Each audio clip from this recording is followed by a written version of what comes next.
こうなったらね、しょうがないでしょうね。料理の味は悪い。それだけじゃなく、衛生管理も疑われるような店じゃ。SNS には俺の切り盛りする洋食店への辛辣なコメントが延々と続いていた。なんだこれ、うちの写真じゃないぞ。そう言い切れますか？まあ、誰も信じませんよ。今の時代。店の買収を持ちかける不動産業者にそう追い詰められ、なすすべがなくなる。すると、助けに来たよ、おじさん。ある少女の登場から思いがけない逆転が始まったのだ。俺は松本大輔。若い頃は都内のホテルでコックをしていたが、数年前に実家の洋食屋を継ぐために田舎に戻った。俺の祖父が開店した洋食屋は、最近よく聞くシャッター通りの商店街の中にある。先代の俺のお袋が経営していた時代はまだ活気のある商店街だった。だが、俺の代ではすっかり寂しくひっそりとした商店街になってしまっている。観光客がやってくるような街でもなく、店のお客は常連の地元の固定客がほとんど。ある週末の昼時も、近所の八百屋の親父さんとおかみさんが小学生の孫を連れてきていた。世間話をする中で、親父さんがうなった。いやー、大ちゃん、聞いたかい？この商店街一帯を掘り返して、でかいスーパーを建てる話が進んでるって。スーパーじゃないよ。ショッピングモールだよ。ああ、モールな。まああれだよ。この子は東京見たいって喜んでるんだけどよ。俺らはな。そうなると、店と家を畳まないとならないだろう。親父さんが悲しそうに孫に目を向けると、孫はニコニコと楽しそうにしている。まあね、どうしようもないっていうのもあるんじゃないかな。どうしようもねえってさ、いいのかい大ちゃんは。自分の店がなくなっちまうのかもしれないのに。いや、寂しいよ。でも、商店街がもうこんな感じだしさ、街が便利になっていくのにも逆らえないさ。親父さんが嘆く商店街の再開発計画は、俺も気にしていた。商店街というより、駅周辺から街の中心地を根本的に変える大規模なプロジェクトで、数年後には駅前通りの区画整理も始まるようだ。親父さんの八百屋を閉めなければいけない失望は、我が身も同じと思うと身にしみる。ただそれこそ時代の変化と行政の意向に逆らうのも無駄というか、無理というか、再開発で生まれ変わった町はいくらでもあるだけに、そこは悟ってしまう。お袋とも漠然と洋食屋の将来を話す。経営状態はどうにか赤字じゃない程度、そんな店を大事にして価値があるのかも悩みの種だ。いつまで店が続くのか。週刊の営業をしているある日の夕方、店を覗き込む女の子がいた。小学生ぐらいのその子は首を伸ばして店の隅々を見回そうとしている。お嬢ちゃん、どうかした？店の戸を開け話しかけると、女の子は顔を上げた。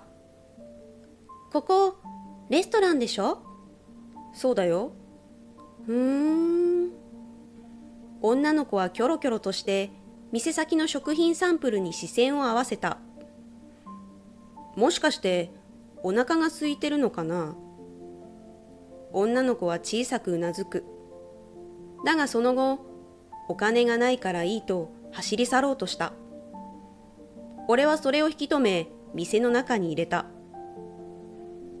ちょうどね、試作品の一品があるんだよ。試作品？新メニューになるかもしれないオムライス。だからお金はいらないよ。俺が言うと女の子の方が緩んだ。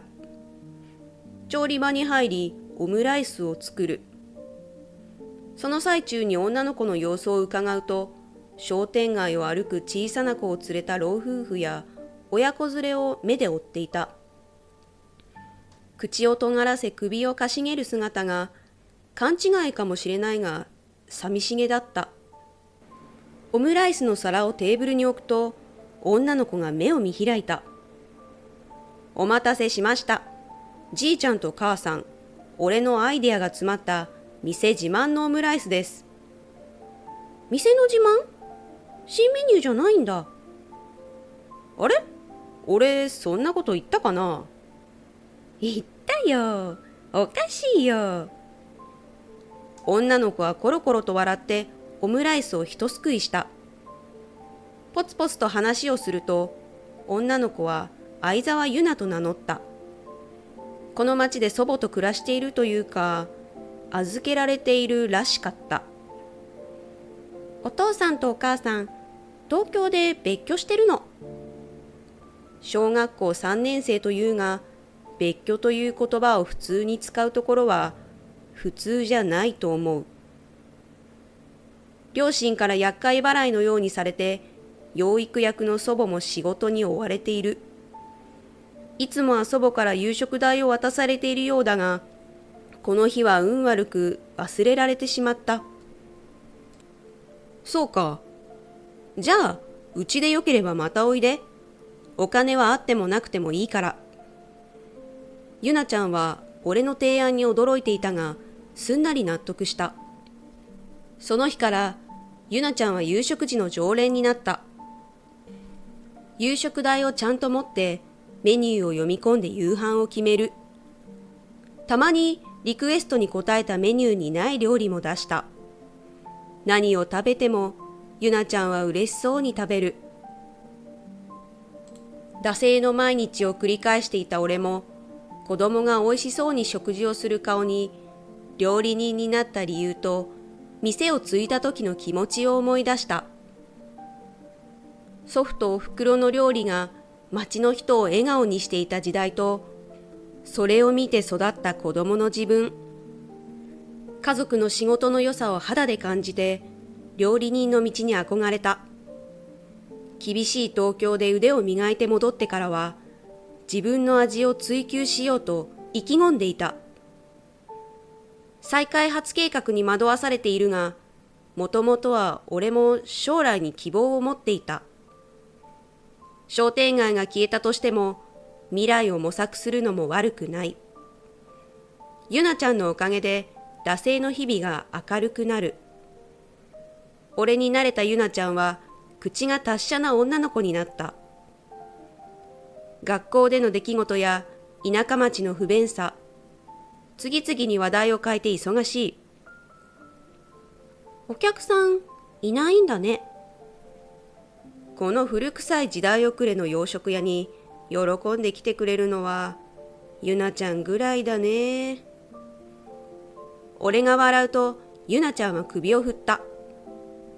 古いんじゃない、レトロって言うんだよ。知らないの？知ってるよ。なんだ、わかってるんだ。あのさ、壁の色が汚いけど花柄が綺麗だよ。お皿もフリルみたいで可愛くて、コップの形も面白いよ。あとね、椅子がガタガタするよ。トイレも怖い。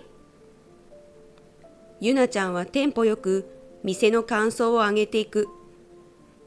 褒められたと言えそうで、指摘されている部分には確かに引っかかる。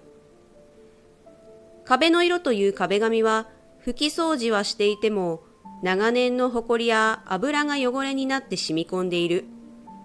それに隠れた花柄は今時珍しいのだろう。皿とコップの食器類は使えるからずっとそのままにしてきた。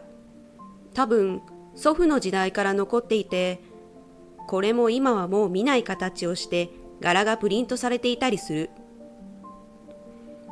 椅子とトイレの様相はごもっともだった。掃除したらいいんだよ。してるよ。もっとやるんだよ。ゆなちゃんは俺に葉っぱをかける。そして今時の子供らしい SNS を使った宣伝も進めてきた。お店をきれいにしたら綺麗になったって SNS で見せるの。SNS 知ってる？知ってる。俺もね、ちょっとはやってるよ。東京の友人と地元の同級生と SNS で細々とつながっている。でも、俺の使い方は見るだけだ。時間は持て余しているだけに、携帯を触るのには苦労しない。店のテこ入れもやりたいだけやれる。翌日から俺はゆなちゃんの目についた場所をたどって掃除を始めた。学校帰りに顔を出したゆなちゃんも一緒に。洗剤と知り合いからスチームクリーナーを借りて壁の汚れを洗い流す。新品当時は知らないが、それでも見覚えのない柔らかなクリーム色が表面に出てきた。食器は丁寧に洗い直し、椅子とトイレは同級生の内装屋に手伝ってもらって修繕する。1週間で全てが終わり、仕上げはゆなちゃん指導による SNS への投稿。写真を撮る角度とちょっとした加工の入れ方に、コメントの工夫の仕方。小学生のよなれ方に今の時代の凄さも見せつけられた。それと SNS 上での宣伝効果の大きさも思い知らされた。最初の投稿から10日もしないうちに初来店のお客が増えだした。携帯片手にやってきて店の写真をこれでもかと撮る。SNS とネットの世界ではレトロ洋食屋として盛り上がっているらしい。若いお客さんからいろんな写真を見せられ、目が追いつかない。それでも、ゆなちゃんのアドバイスの成功はわかる。おまけに、うちの SNS での活動が商店街中に広がりだした。再開発を嘆いていた八百屋の親父さんも、息子夫婦と SNS を開設した。商店街の寄り合いでもイベントの開催やネットを利用した活動が話し合われる。近い将来に何か印象を残せるようにという前向きな考えが広まる。若い俺はもろもろの先導役も託された。ゆなちゃんの手助けがないと困るが、先輩たちに頼られるのは悪くない。それにみんなの顔に生気が戻ったようで嬉しかった。ある日、いつものように夕飯を食べに来たゆなちゃんの相手をしていると、スーツ姿の若い男性が店を訪れた。テーブルに着く前に俺を呼び寄せ名刺を出す。そこには東京の不動産デベロッパーの企業名と曽根隆の名前があった。私、曽根と申します。今日は当社が手掛けますこの地域の再開発計画についてお話をさせていただきたくお伺いいたしました。デベロッパーの名前を見た時点で俺は曽根という男の訪問理由にピンときていた。俺がどうこう言うよりも先に曽根は近くの椅子を引いた。ご存知かもしれませんが、この地域では再開発計画が策定され、2年後には駅前周辺から開始されます。そのようですね。俺が曽根の向かいに腰を下ろすと、曽根は再開発の進捗予定を披露する。2年後に駅前の道路を拡張し、商店街と周辺一帯を取り壊すのはその2年後。整地をし、大型商業施設とマンション群の建設開始はその直後から。10年後にはすべてが完成する。新しくなった町には俺のような古参の住民の居場所はない。現在、私どもはこの計画の協力者を探しております。どうぞこちらを。曽根が数枚の書類をテーブルに出す。それは、うちの店と土地の買収に関する提案書で、買収額も具体的に記載されていた。田舎町の廃れた商業地には不似合いな数千万という金額に目が泳ぐ。悪くない金額でしょ？びっくりはしますよね。俺の答えに曽根がにやりと笑った。最初に応じていただければの特別価格です。もし私どもの呼びかけに粘るとなりますと、状況は松木様にとって不利になるかと。俺の名前は抑えられていた。相手にするには骨が折れる。俺もなんとか表情を変えず、のらりくらりと返事もぼかす。曽根はそれをお見通しなのか、書類を引っ込めると身を前に乗り出した。話題のお店になっているようですね。ですが、収支はいかがです？赤字からどうにか逃れるのが精一杯のようですが。声を潜めて俺の足元を揺さぶるやり方。もしかすると店の経営状況の下調べも済んでいるのかもしれない。田舎町で情報を集めるのは簡単だ。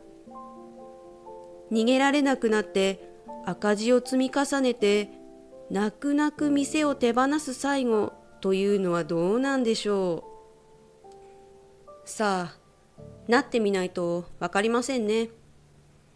そうなったら松木さんもご家族も苦労されますよ。今のうちに素早く手を打つというのが賢いというものです。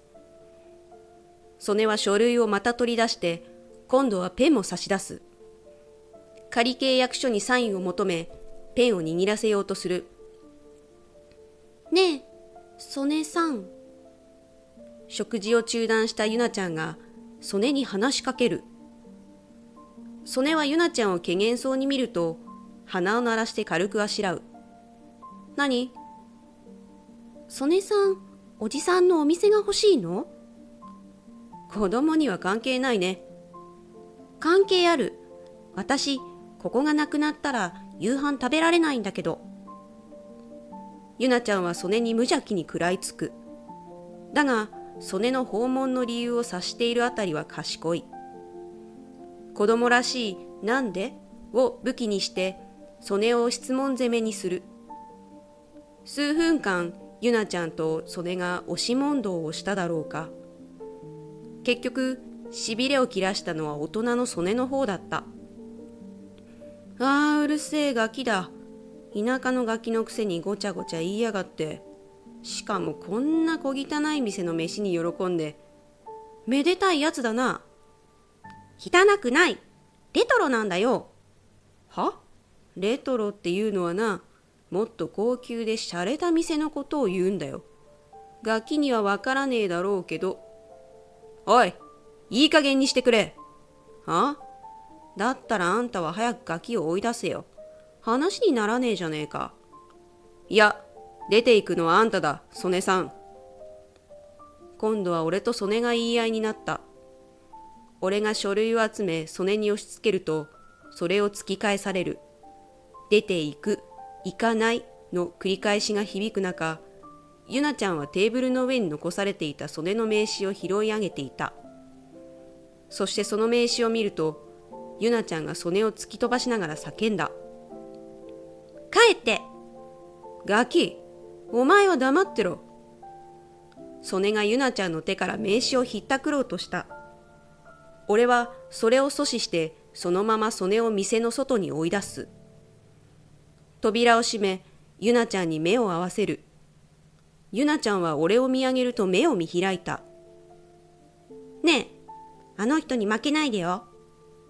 ああ。約束して。一歩踏み込んだゆなちゃんにうなずかされた。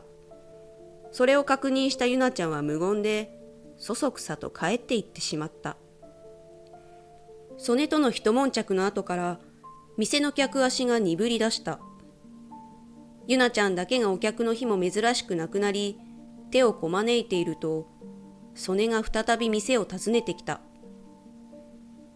ご苦労なさっているようですね。顔に笑みはあるが、目は鋭い。俺が黙っていると、曽根は携帯を手に離した。こうなったらね、しょうがないでしょうね。料理の味は悪い。それだけじゃなく、衛生管理も疑われるような店じゃ。曽根が俺の眼前に携帯を出す。その画面には SNS が表示されていた。料理は冷めていて、味はしょっぱくまずい。店主の愛想が悪い。店への辛辣なコメントが永遠と続く。コメントに添えられた写真には、髪の毛や虫の入った料理が、これも無数に投稿されていた。なんだこれ、うちの写真じゃないぞ。そう言い切れますか？まあ、誰も信じませんよ。今の時代。曽根の意地の悪い物言いに自分の立場を知る。間違いなく曽根に計られた。料理の写真はアップで、店が特定できるような周囲の写り込みもない。コメントも仕組みを理解しているわけではないが、誰にでも書き込めるはずだ。俺も反論はするが、意味はなく解決策もない。曽根は俺をあしらうと、土地買収を匂わせ契約を迫った。冗談じゃないぞ、こんなことされて。何ですか？私が何かしましたか？曽根は嫌味なぐらい余裕を漂わせ笑う。静かな店の中に響くのは俺の怒鳴り声だけ。曽根はのんびり椅子に座ると、せっせと書類を広げる。首根っこをつかんで曽根を追い出そうと動くと、扉が開いてゆなちゃんが顔を見せた。助けに来たよ、おじさん。このガキ、まだいたのかよ。曽根がゆなちゃんに舌打ちをして目を細める。